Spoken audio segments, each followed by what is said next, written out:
Well, Buhari has not delivered the goods. He has not been able to decide on what to do with the detainees from Shehu Shagari's previous regime. He has not come up with a comprehensive economic policy. He has built himself into a corner by refusing any thought of devaluation of the local currency, the naira, which in turn has meant it quite impossible for negotiations with the International Monetary Fund to proceed, and that, in its turn, has really made Nigeria's international trading relations almost impossible. The 1985 Nigeria coup d'etat was a military coup which took place in Nigeria on 27 August 1985, when a faction of mid-level armed forces officers, led by the Chief of Army Staff, General Ibrahim Babagidan, overthrew the government of Major General Muhammadu Buhari, who himself took power in the 1983 coup d'etat.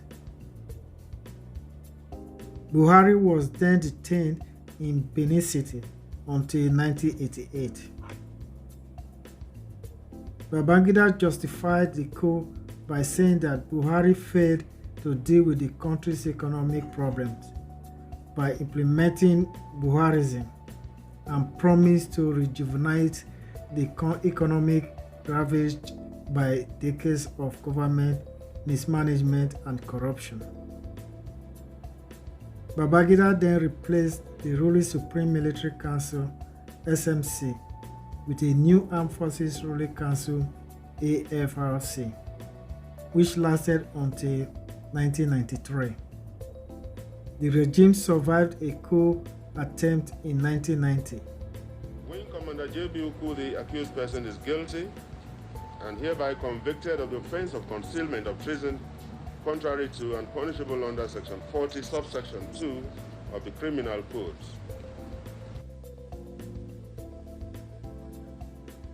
Major D.I. General Ibrahim Badamasi Babangida, GCB, GCFR, born 17 August 1941, popularly known as IBB, is a Nigerian general and statesman who served as military president of Nigeria from 1985 until his resignation in 1993. He also served as the Chief of Army Staff from January 1984 to August 1985. Babangida rose through the ranks in the military and fought during the Nigerian Civil War, and played key roles in several military coups in Nigeria.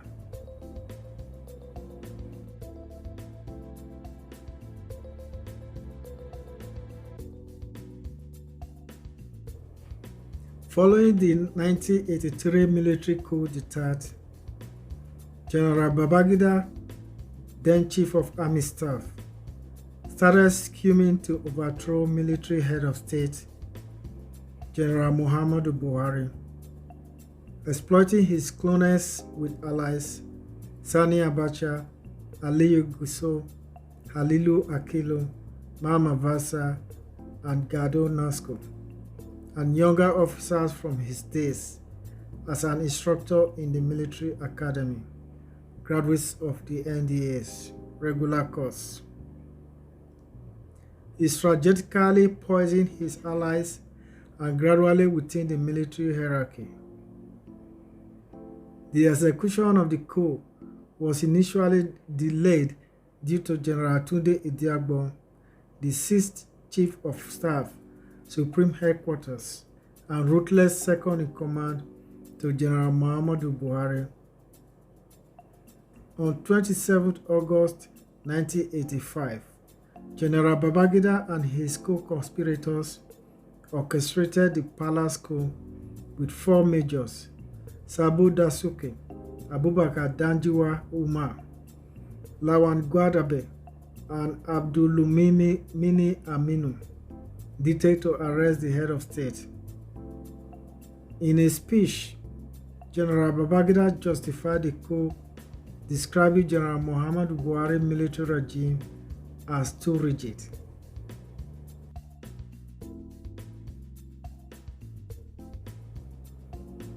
Babagida placed General Muhammadu Buhari under house arrest in Benin until 1988.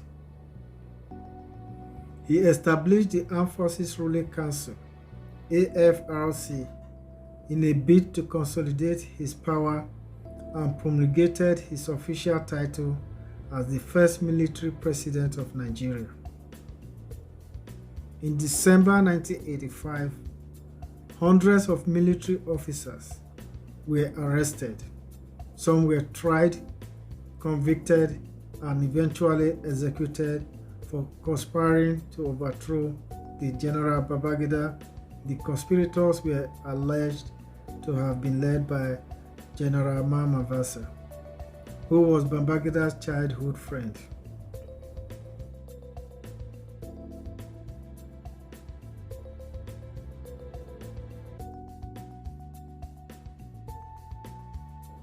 Babagida restructured the national security apparatus, appointing General Aliyu Gusau as coordinator of national security, directly reporting to him. In the president's office, he created the State Security Service, SSS, National Intelligence Agency, NIA, and Defense Intelligence Agency, DIA. In 1986, Commodore Ibitu Oko Ikiwe was removed as Chief of General Staff after opposing Babagida's decision to join the Organization of Islamic Cooperation.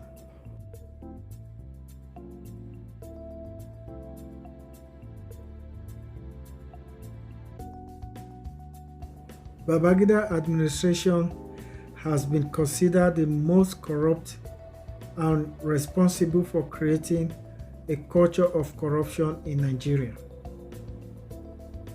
In 1985, shortly after coming to power, General Babagida established the Nigerian Political Bureau of 1986. The Bureau was inaugurated to conduct a national debate on the political future of Nigeria and was charged, amongst other things, to review Nigeria's political history and identify the basic problems which have led to our failure in the past and suggest ways of resolving and coping with these problems. The exercise was the broadest political consultation conducted in Nigerian history. In 1989, Babagida started making plans for the transition to the Third Nigerian Republic. He legalized the formation of political parties and formed the two-party system with the Social Democratic Party SDP and National Republican Convention NRC ahead of the 1992 general elections. He urged all Nigerians to join either of the parties, which the late Chief Bola Ige famously referred to as two leper hands. The two-party state had been a political bureau recommendation. In November 1991, after a consensus was conducted, the National Electoral Commission, NEC, announced on 24th January 1992 that both legislative elections to a bicameral National Assembly and a presidential election will be held later that year. A process of voting was adopted, referred to as Option 4. This process advocated that any candidate needed to pass through adoption for all elective positions from the local government, state government, and federal government. The 1992 parliamentary election went ahead as planned, with the Social Democratic Party SDP winning majorities in both houses of the National Assembly. but on 7th August 1992, the NEC annulled the first round of 1992 presidential primaries. Babagida annulled the 7th August presidential primaries, which Shehu Yar'Adua emerged as the SDP presidential candidate and Adamu Siroma as the NRC candidate, ordered to get rid of the old guard in both parties. In January 1993, Babagida rejigged the ruling military junta, the AFRC, replacing it with the National Defense and Security Council as the supreme decision-making organ of the regime. He also appointed Ernest Shoneonko head of the Traditional Council and the Joe head of government. At the time, the Transitional Council was designed to be the final phase leading to a scheduled handover to an elected democratic leader in the slated for 1993 presidential election. On 23 September 1987, Babagida created two states, Akwa Ibom State and Katsina State. On 27 August 1991, Babagida created 9 more states, Abia, Enugu, Delta, Jigawa, Kebbi, Osun, Kogi, Taraba, and Yobe, bringing the total number of states in Nigeria to 30 in 1991. Babagida also increased the share of oil royalties and rents to state of origin from 1.5 to 3%.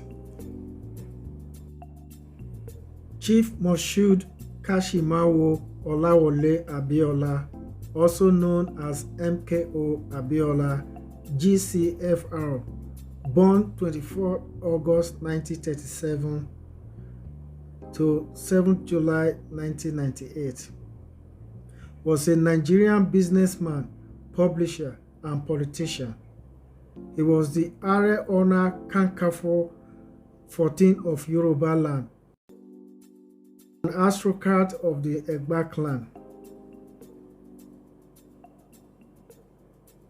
MKO Abiola ran for the presidency in 1993, for which the election results were annulled by the preceding military president Ibrahim Babagida because of allegations that they were corrupt and unfair. Abiola was awarded the GCFR posthumously on 6 June 2018 by President Muhammadu Buhari, and Nigerians' Democracy Day was changed to June 12. Abiola was a personal friend of Babagida, and he is believed to have supported Babagida's coming to power. Abiola's support in the June 1993 presidential election cut across geopolitical zones and religious divisions among a few politicians to accomplish such a spread during his time. By the time of his death, he had become an unexpected symbol of democracy. Abiola announced his candidacy for president in February 1993. This was after a previous round of presidential primaries had been cancelled by military president Babagida. Do you regret annulling the elections? You must admit, this man ran the freest, the best election in the history of this country. But then you annulled it. We had to do what will be in the best interest of the country at that time. And I accepted full responsibility. How could annulling elections be in the best interests of a country? Don't forget, as a government, I have more in terms of information about what is likely going to happen. Stability of this country is first and foremost. I knew what I was going to leave behind. But you left behind Abacha. After you annulled those elections, one of Nigeria's worst dictators came to power. No, he stabilized this country. It didn't break up. So that is His party of choice was SDP, though he was an outsider who was new to the partisan politics within the party, which at the time was dominated by two major factions: People's Front (PF) and PSP, both SDP and his opposition. NRC held presidential primaries in March 1993. SDP's primaries was held in Jos and was largely a three-way contest between Abiola, Kingibe and Atiku, even though there were more aspirants. Abiola was heavily supported by the People's Solidarity faction (PSP) within SDP, while Atiku was supported by PF faction led by Yaradua, and Kingibe was supported by a loose coalition of party members. During the first ballot, Abiola was able to score a slim majority vote of 3,670 to Kingibe's 3,225. A second round was contested 2 days later, and Abiola again emerged victorious with a slim margin, and he became the party's presidential candidate for the June 12th election. Abiola's political message was an optimistic future for Nigeria, with slogans such as "Farewell to Poverty." At last, our rays of hope and the burden of schooling. His economic policy include negotiations with foreign creditors and better management of the country's international debt. In addition, increased cooperation with the foreign community while presenting himself as someone the international community can trust. For the June 12, 1993 presidential elections, Abiola's running mate was his primary opponent, Babagidan Kingibe. He defeated his rival, Bashir Tofa, of the National Republican Convention. The election was declared Nigeria's freest and fairest presidential election by national and international observers, with Abiola even winning in his northern opponent's home state of Kano. Abiola won at the national capital, Abuja, the military police stations, and over 2/3 of Nigerian states. Men of northern descent had largely dominated Nigeria's political landscape since independence. Moshood Abiola, a Western Muslim, was able to secure a national mandate freely and fairly, unprecedented in Nigeria's history. However, the election was annulled by Ibrahim Babagidan, causing a political crisis which led to General Sani Abacha seizing power later that year. During the preparations for the 2011 Nigerian presidential elections, there were calls from several quarters to remember MKO Abiola.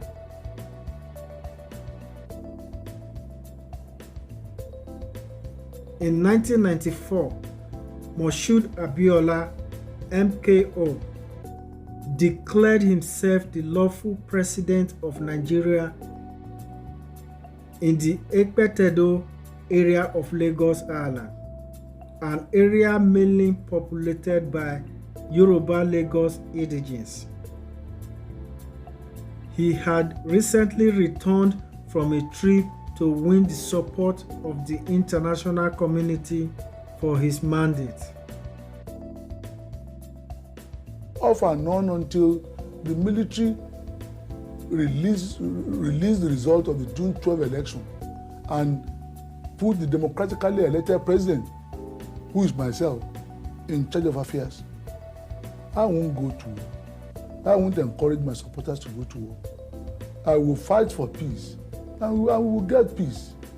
But you see, we do not want the peace of a graveyard, a peace whereby somebody continues to ride on the rest of us with a gun.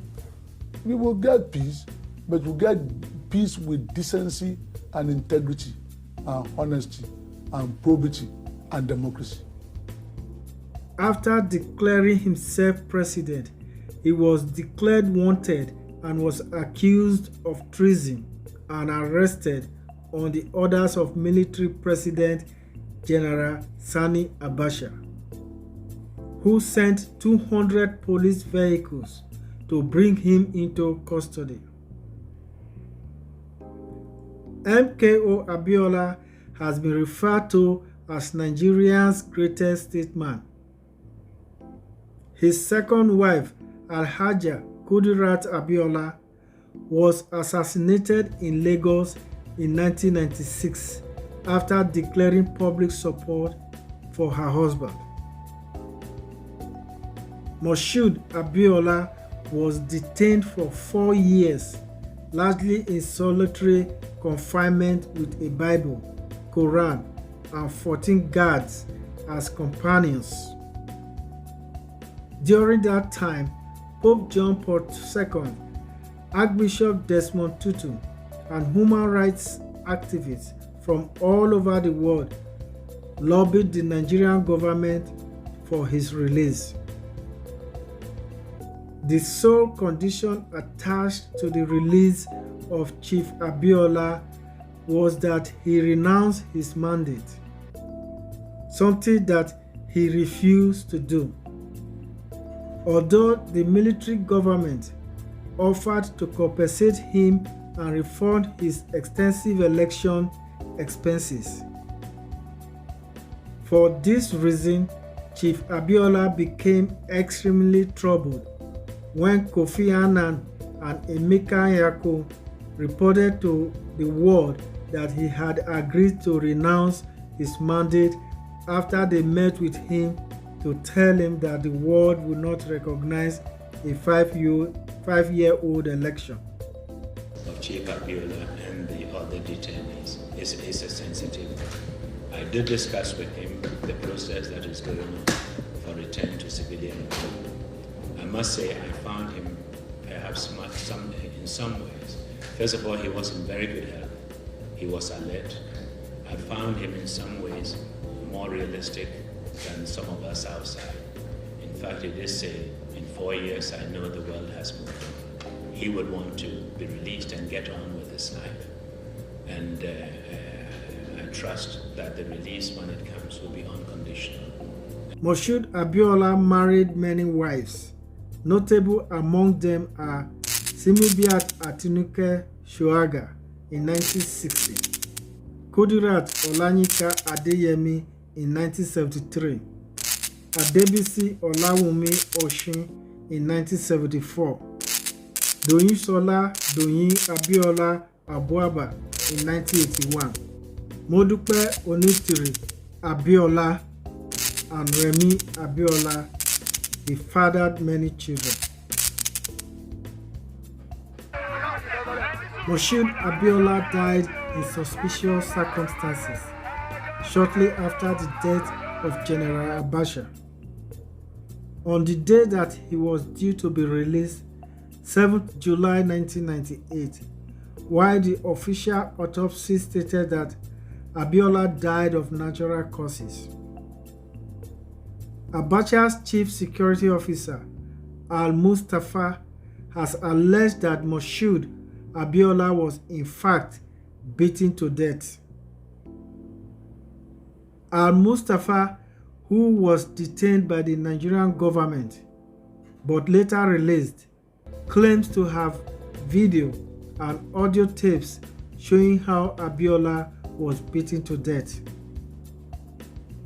The final autopsy report, which was produced by a group of international coroners, has never been publicly released. At this time, our preliminary opinion Regardless is of that the the death was exact due to natural circumstances of his causes. death, it is clear that Chief Abiola received insufficient medical attention for his existing health conditions.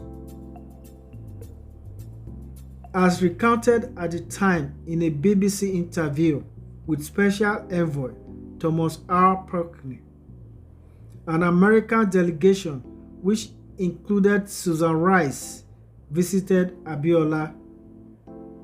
During their meeting with him, Abiola fell ill with what was presumed to be a heart attack which caused his death. Chief MKO Abiola's memory is celebrated in Nigeria and internationally since his death. The Lagos State government declares June 12 as a public holiday in 2018. Other states including Ogun, Oyo, and Osun announced June 12 as a public holiday to celebrate the 25th year anniversary of the annulled 1993 presidential election. June 12 remains a public holiday in Nigeria beginning June 12, 2019.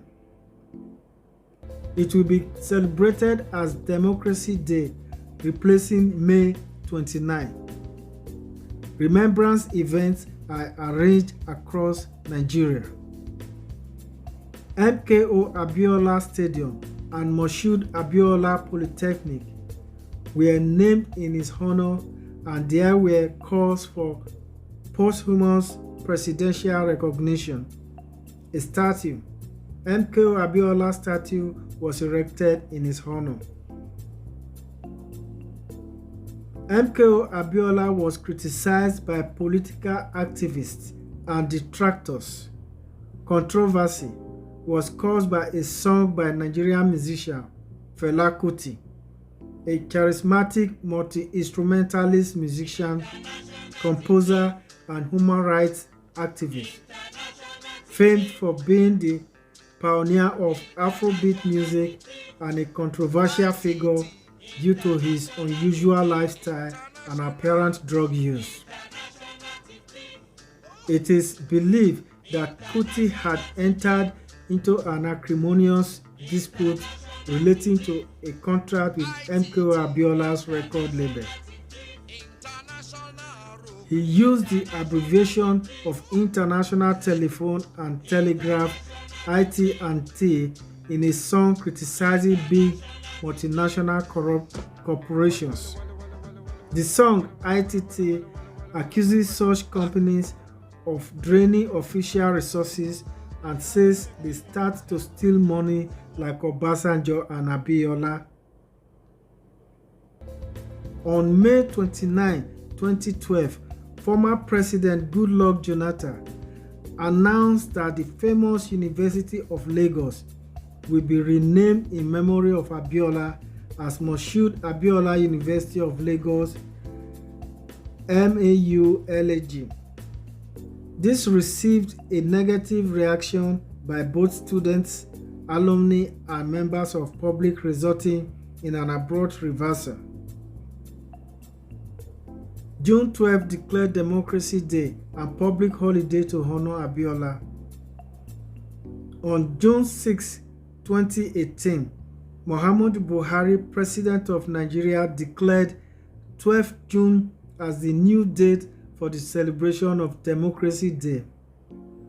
Nigeria's Democracy Day was formally celebrated every May 29, the day in 1999 that former military head of state Abdulsalamu Abubakar handed over power to an elected president, Olusegun Obasanjo of the People's Democratic Party, PDP, and the date when, for the second time in the history of Nigeria, an elected civilian administration took over from a military government. On June 6, 2018, Muhammadu Buhari, in a public statement, changed the Democracy Day to June 12 in honor of the June 12, 1993 presidential election and its winner, Moshood Abiola, who died in prison. Buhari's statement partly read, "For the past 18 years, Nigerians have been celebrating May 29 as Democracy Day. That was the date when, for the second time in our history, an elected civilian administration took over from a military government.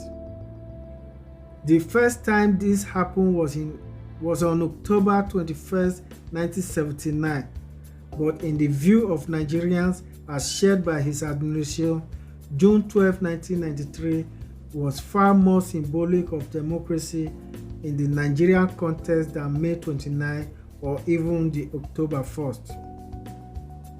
June 12, 1993 was the day when Nigerians in millions expressed their democratic will in what was undisputedly the freest, fairest, and most peaceful elections since our independence.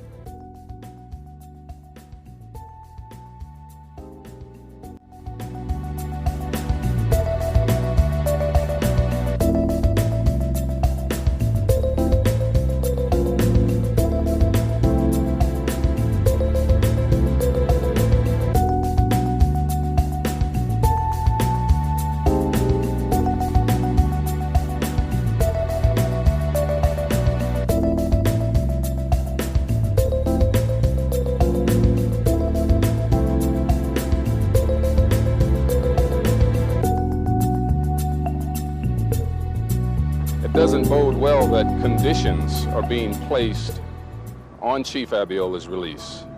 The Abubakar government can send a strong message to the international community as well as to the people of Nigeria to release him unconditionally. It would certainly signal a free and open democratic process in the future.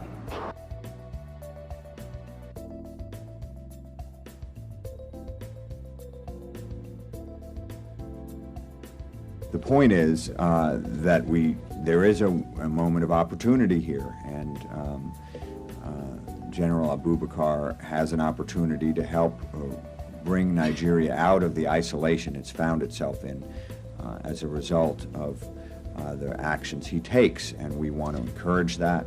We want to be encouraging where they have taken steps, and we want to urge further steps towards a transition to civilian rule, and that will be the basic purpose of the mission.